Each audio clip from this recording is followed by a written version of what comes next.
Having visitors organically find our website is really the dream, right? Ranking on page 1 is what we all aspire to do.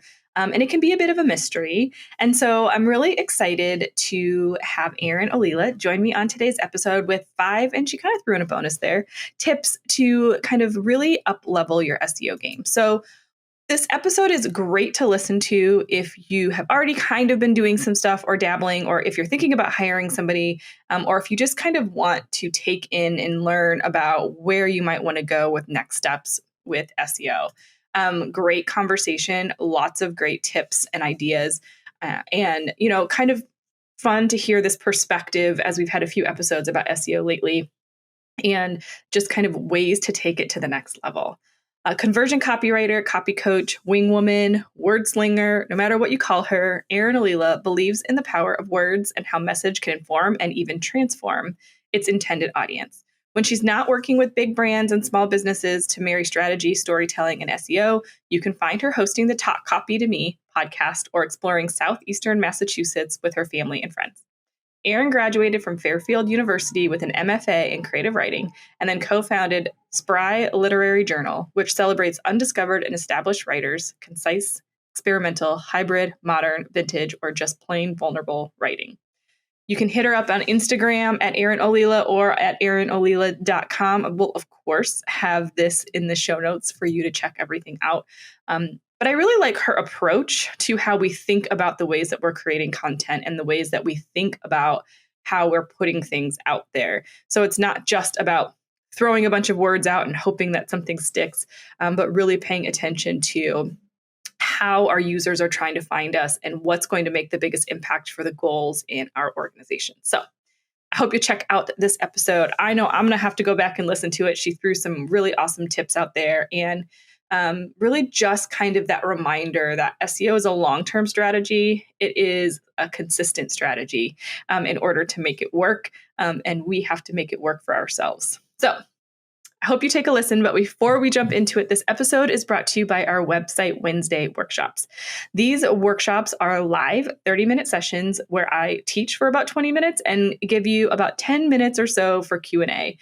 They're great conversations about how to maximize your website and get the biggest impact and biggest conversions. So if you want to hear about this week's topic and learn more, go to thefirstclick.net/website-Wednesdays. I hope to see you at a future event. These are free, no pitch, just a way for you to learn some more and get your website converting. Let's get into the episode. You're listening to the Digital Marketing Therapy Podcast. I'm your host, Sammy Bedell-Mulhern, and each week I bring you tips from myself and other experts, as well as hot seats with small business owners and entrepreneurs to demystify digital marketing and get you on your way to generating more leads and growing your business. Hey, everybody, join me in welcoming Erin Ollila to the podcast. Thanks, Erin, for joining me today.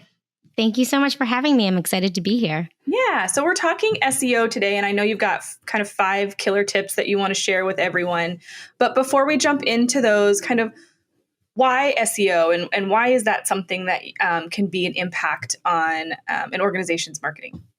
Yeah, no, I think SEO is so important because the way I like to describe it to people is when you are investing in SEO, you are getting clients from all over the world from the right awareness and the right need to work with you or to give you money, whether it's fundraising, whichever type of effort that you're putting in for SEO.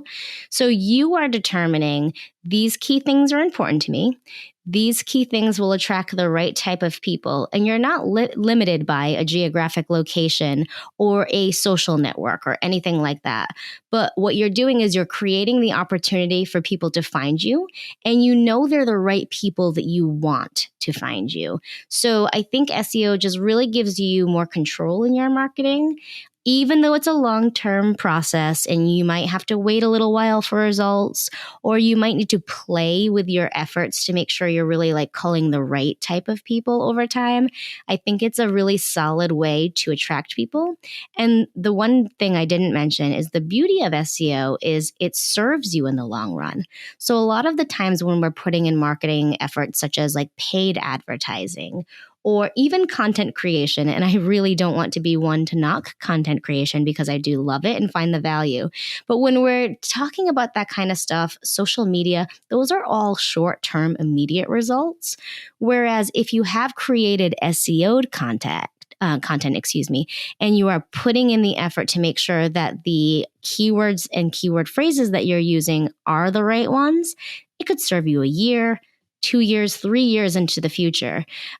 Quick example, when the pandemic hit, all of the people who had blog posts or content on their websites about how to start a sourdough starter, how to bake bread, they did not expect that they would see, and I really hope I'm not using the wrong figure here, but I think it was a 9,000% increase in search terms for bread baking or similar types of keyword searches. So it goes to show that we cannot necessarily predict what will happen in the world in the future, what people will see as value over time. But if we do create content and use SEO within that content for the longer term good of our own business, anything that could happen in the world could really help us. It just might not be time oriented to when we think it could. Well, and I think also, I love that example. And I think also we don't know always what's going to hit.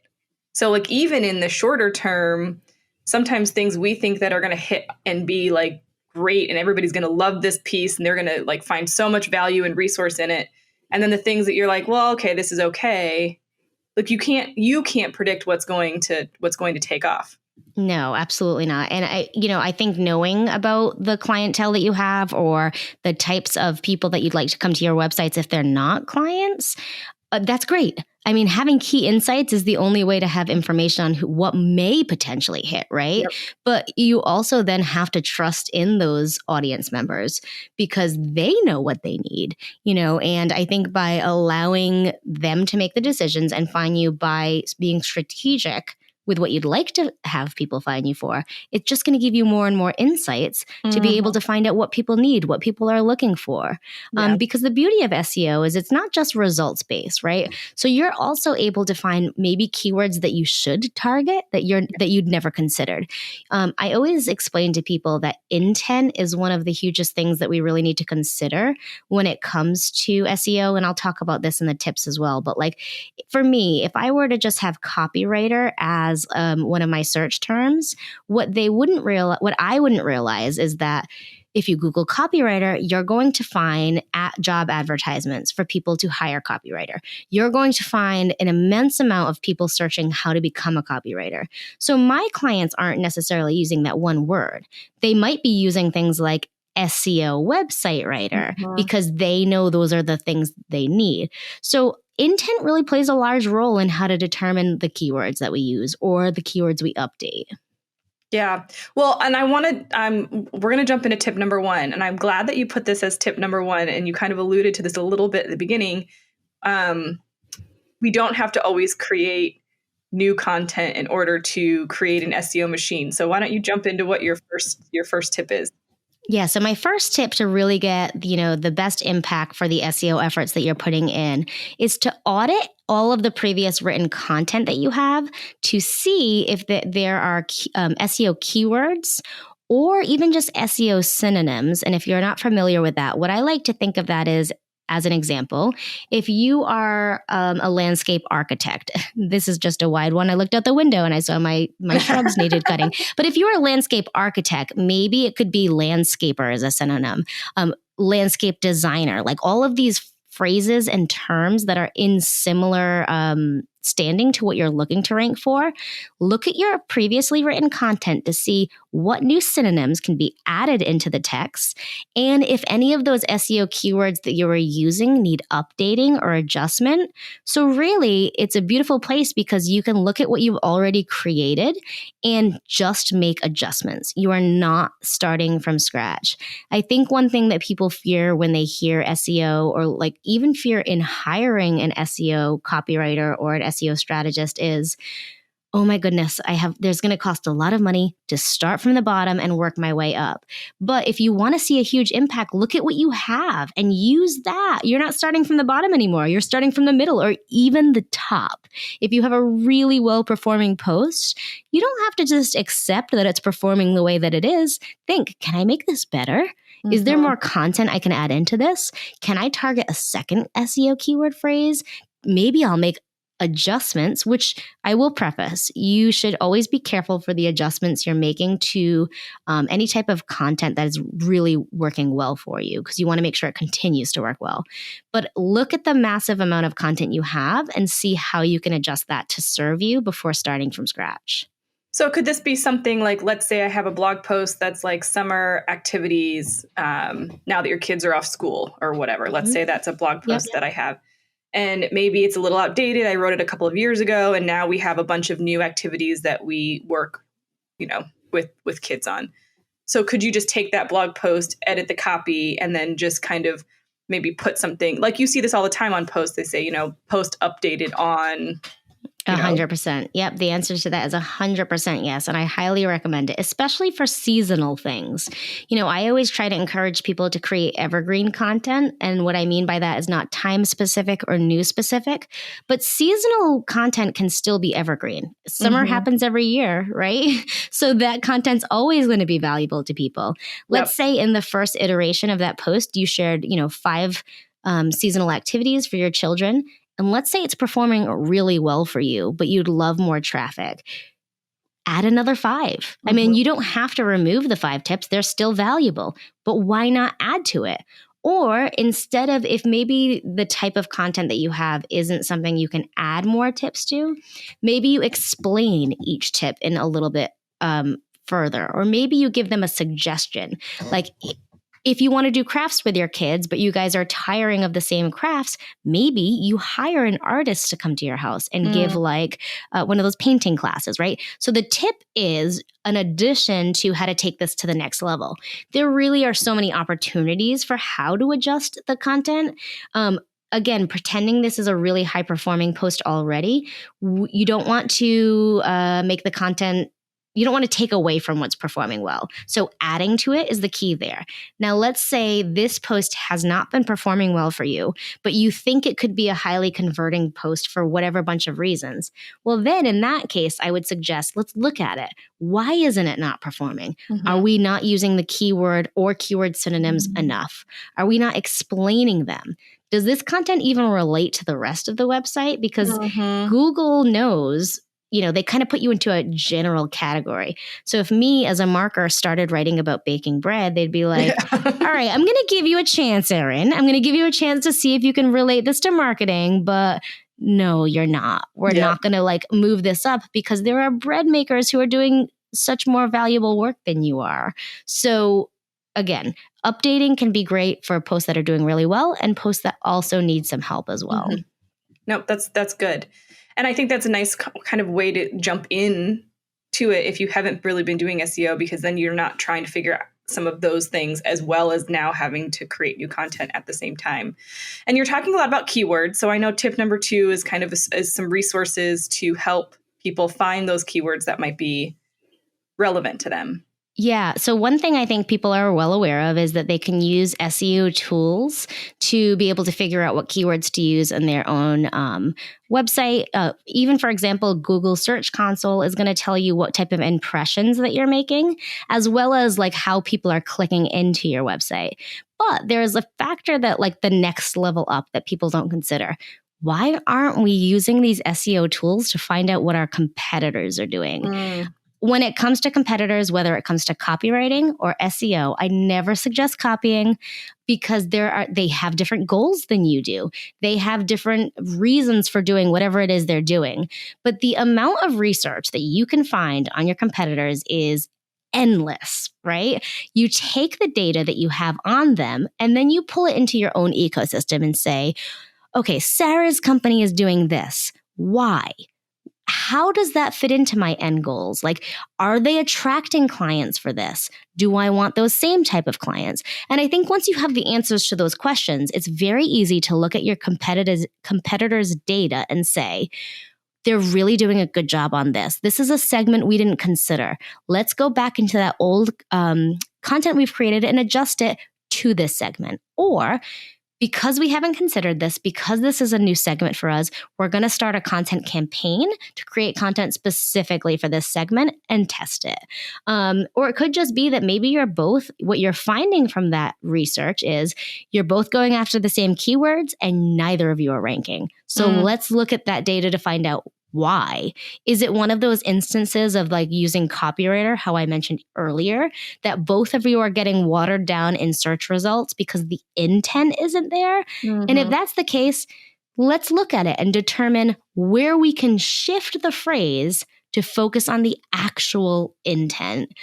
So honestly, I think that there is endless information that you can learn by searching your competitors.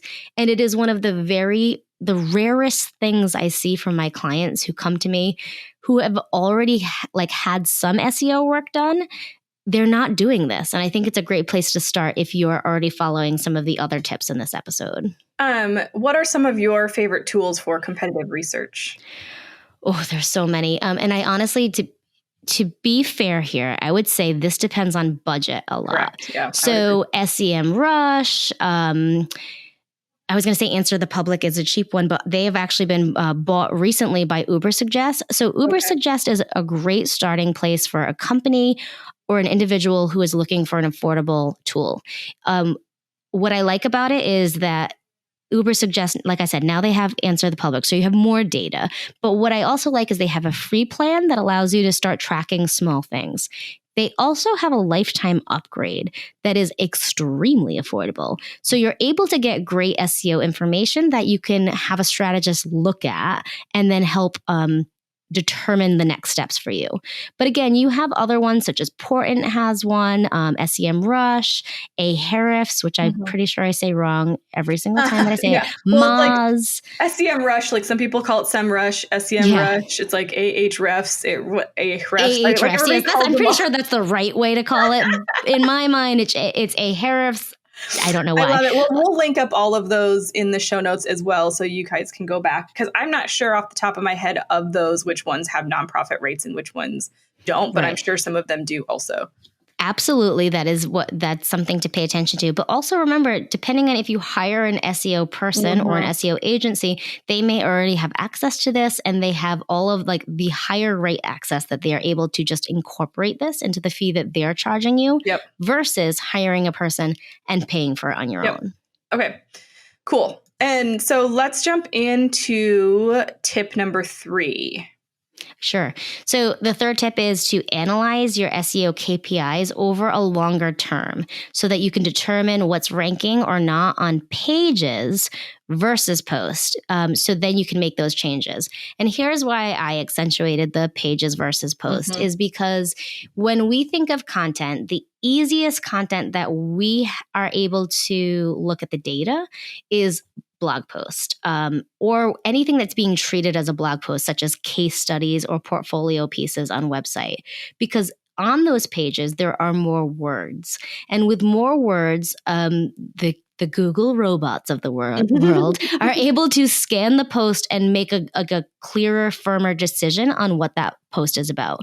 Whereas pages often have less content and are often using shorter tail keywords or local keywords in order to rank for them.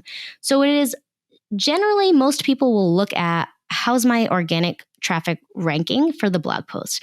So let's put those to the side. Absolutely do that. But let's start paying a little bit of attention to the pages themselves.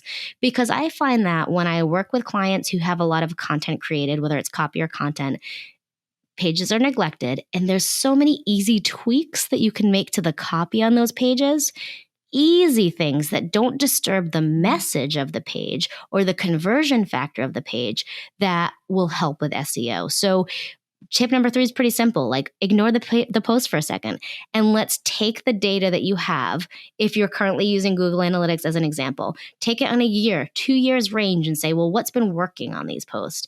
If you don't have the data now, this might be one of those longer steps for you. Start collecting data today. Set something in your calendar for a year and a half from now to go back and check that data.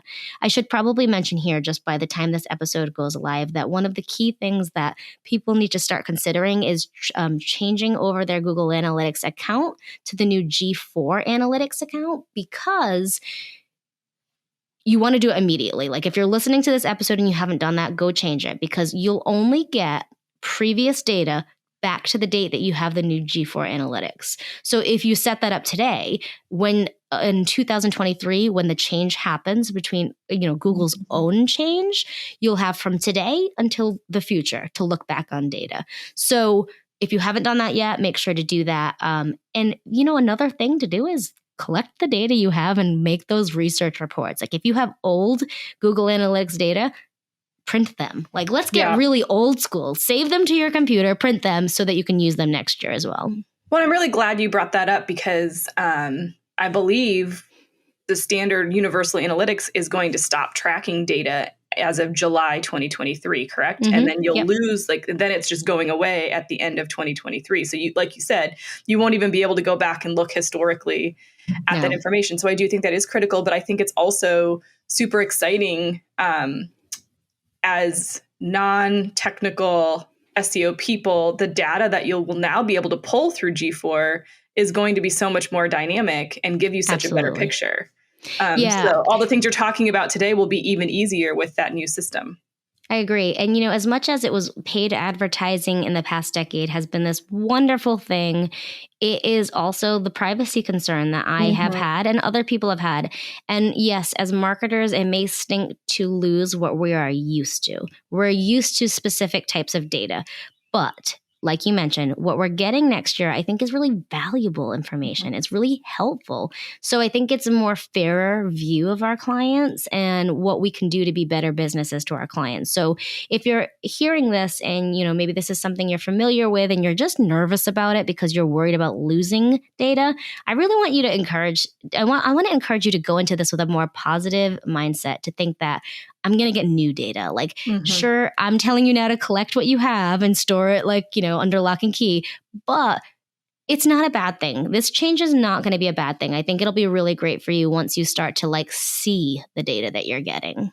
Well, I think some of the examples, just in case, you're trying to visually think what could we be talking about? Some of the things are just even how users, more transparency on how users are interacting with your site. So you might not have as much information on the individual user anymore, but I think, to your point, like you said, it's going to be even better, because now I can see where they're interacting on certain pages, how far are they scrolling. So for those core pages that you're talking about, now I can get a much better picture of how to actually push people into the places where they kind of make that conversion with a little bit more thought.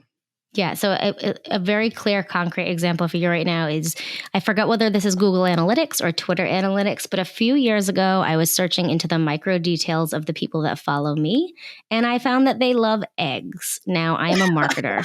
I do not know. And I also I do really like eggs. I'm not going to lie, I do, but I don't think I've ever spoken about this in my business. It does not serve me to speak about this in my business. So that's what we mean right now about micro details, right?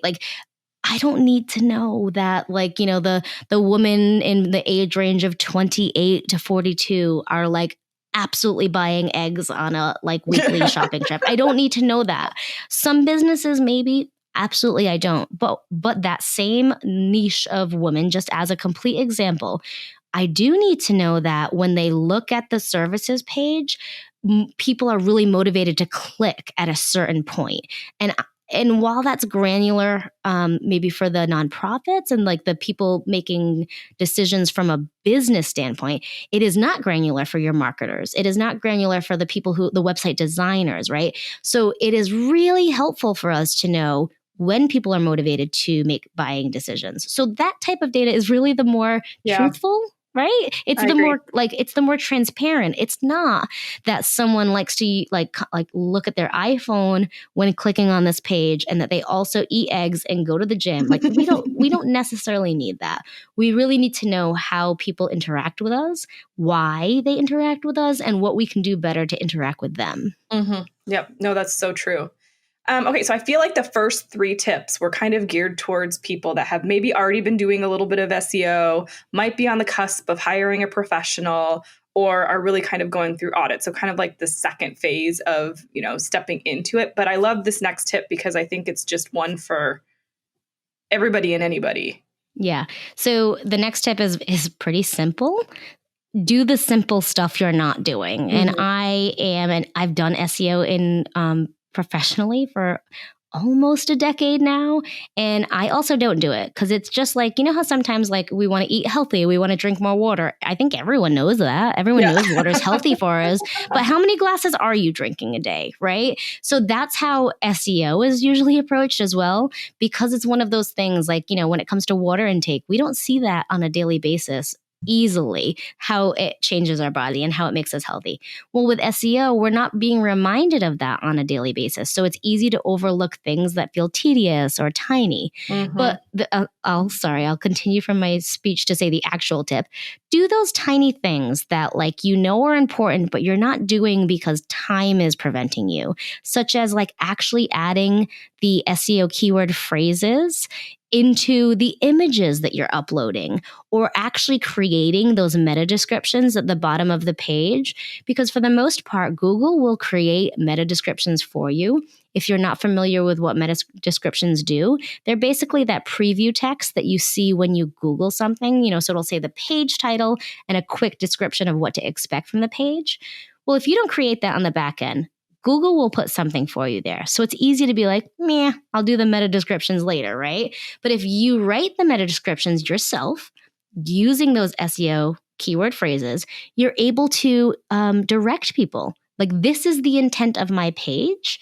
I'd really like you to come here for this reason, right? It makes it change from the impressions you get to the actual clicks that you get. Mm-hmm. So all these tiny things, using your image descriptions, making sure that when you do the alt text of an image, you are speaking to the screen readers for people with accessibility needs, as well as potentially putting your keywords in there if it is natural.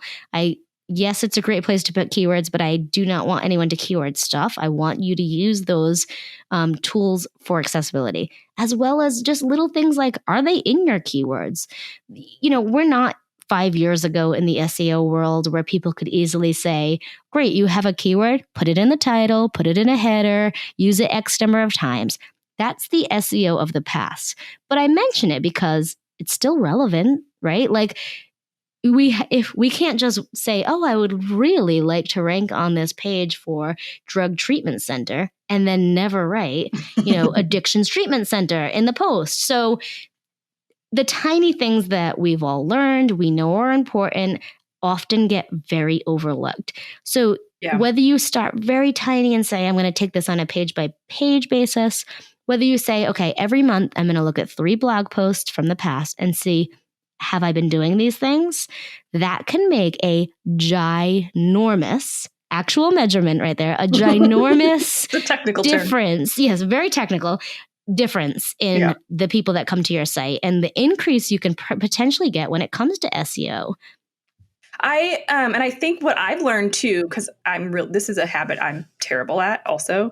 But when I'm really consistent with that, I have also found that it really helps me with going back to your piece of intent, because then when I'm like, oh, well, this is why I wanted people to search it. And then as you start going through the checklist, like there's so many, if you're on WordPress, like Rank Math or Yoast or whatever, like they'll give you a whole checklist of things to go down to make sure that your post is healthy.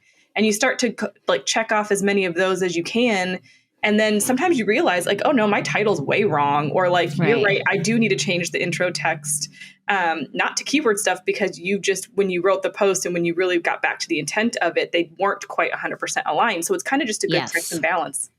Absolutely. And one quick thing, not exactly relevant, is I will say those tools like Yoast, I do like it. So there's not a negative point here. But when it comes to the red light, green light, yellow light, I get asked so often like, oh, well, it's in a yellow light. I really want that green light. And I'm like, okay, one, Yoast does not tell Google anything. Those tools are for you as an end user to try to do the best practices.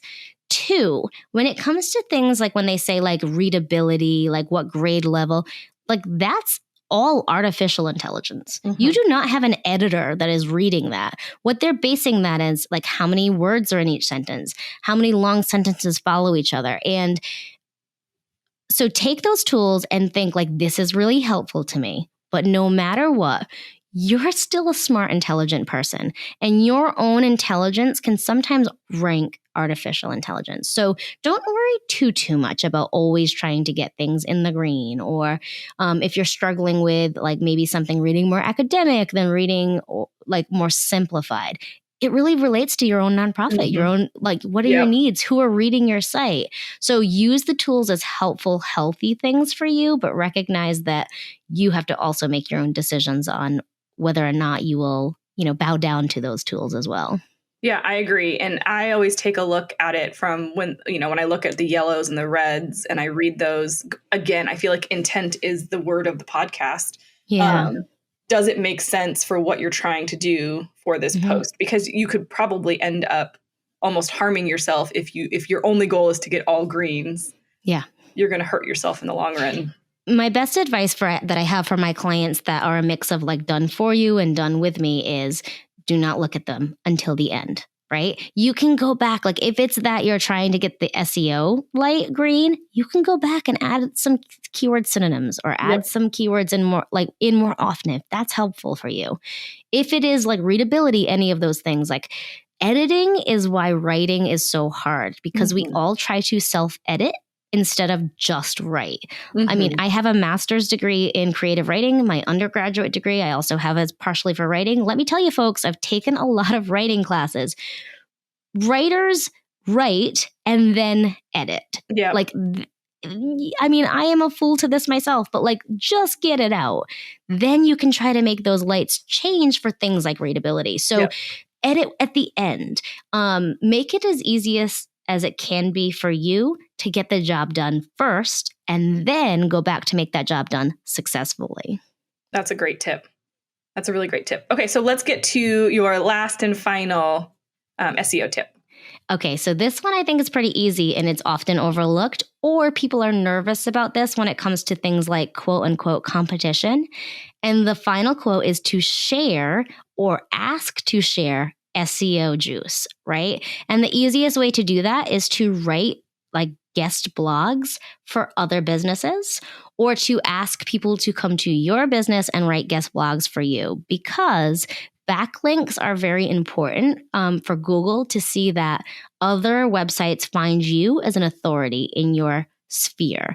So, in the example of nonprofits, maybe they want to go to some industry websites, like just thinking as a quick example, because I mentioned addictions before, maybe some of the clinicians, if it is an addictions treatment center, maybe some of the clinicians could write guest blog posts for places like Psychology Today or Very Well Mind, different places on the internet that already have very good SEO ranking. In the blog post, there's a link back to the nonprofit site. So in this case, maybe it's just in the bio to say like, so-and-so is a clinician at this treatment center, and there's the link that goes back. It is important to look for places, not to get too granular here, that allow follow links. Some certain publications will have what's called a no follow link. And what that is a link to your website, but it's not providing the backlink. And that's something that's just an easy question. You can ask that of the publication later. Don't try to make yourself going crazy to find out, do they not? Just ask it when you propose a guest post. But again, find people within your organization that will write a post to a different business, like an industry, or it could be what I like to call like competitive people within the same sphere, but not necessarily like direct competitors.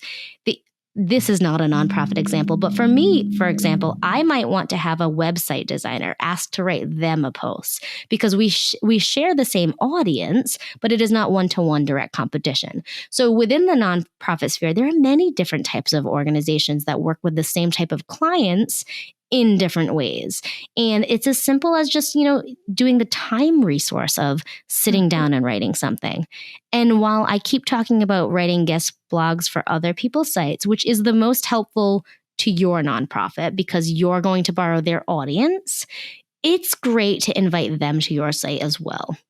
Sure, you won't get that direct backlink from their site, but maybe they do a regular roundup. Maybe they have a podcast where they mention where they've been seen. And in that, they're sharing the link to your site.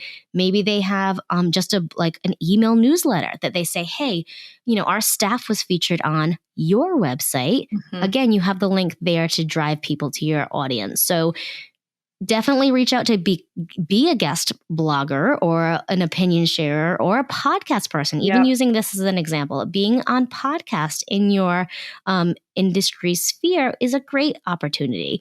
And then that drives people back to your website that might not have found you on their own. Yeah, I think it's going back to what you feel most comfortable with. So if doing a podcast is much easier for, somebody of authority in your department, just making sure they have show notes. Cause like I said, all of our show notes will link back to your website, your offerings, your social media. Right. And then again, it's kind of like if somebody else is having you on their website, then they must trust you. So from an SEO space, it's building that trust with the search engines, but it's also automatically building trust with their visitors. So it's removing a little bit of that barrier to entry instead of cold calling or absolutely. What have you. And I really think because this tip is a time investment and it's not necessarily something you can hire out. Tips 1 through 4, you could hire me. You could hire an SEO team that doesn't do the copy, but just the strategy. You can hire just a copywriter. Maybe you have one on your team already to do the work. Well, now in this instance, you have to have clinicians. As an example in the previous one, you need to have people who are CEOs, people who are on leadership teams, invest their time into this. But remember, 1, it's a good authority building thing for them as individuals, not just for your organization. So you will have people who would want this opportunity within your nonprofit network. But 2, to think of this as the comfort level, like you mentioned, if writing is just not going to work for the people within your organization who are willing to invest their time, have them go on YouTube shows, have them go on podcasts. While you have, not to get too granular, but you might even want to do things like the Instagram lives where you can both share each other's network. Not the same results, so I don't want to talk about that too much. But when it comes to SEO, off-site SEO is so valuable. It's just, this could be tip number 6 because we're not considering our own copy.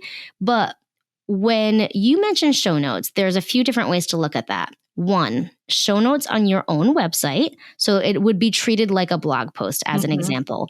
That is a direct backlink. So that's the easiest way to describe what we've been talking about.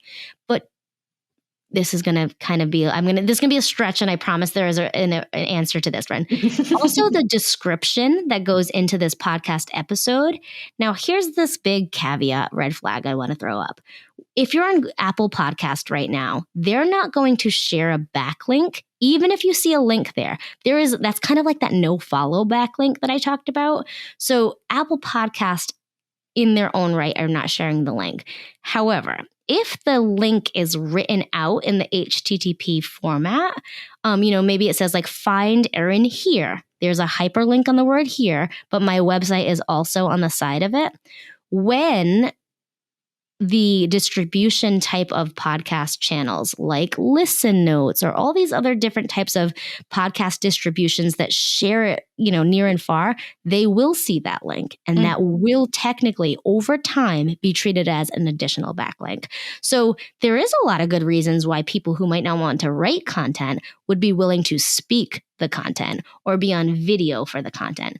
So off-site SEO is a great tool. It doesn't have to be just written. Written is a lot easier for Google robots to scroll those text, but you can definitely get, a high impact from being on audio or on video. Yeah. Okay. So many good tips.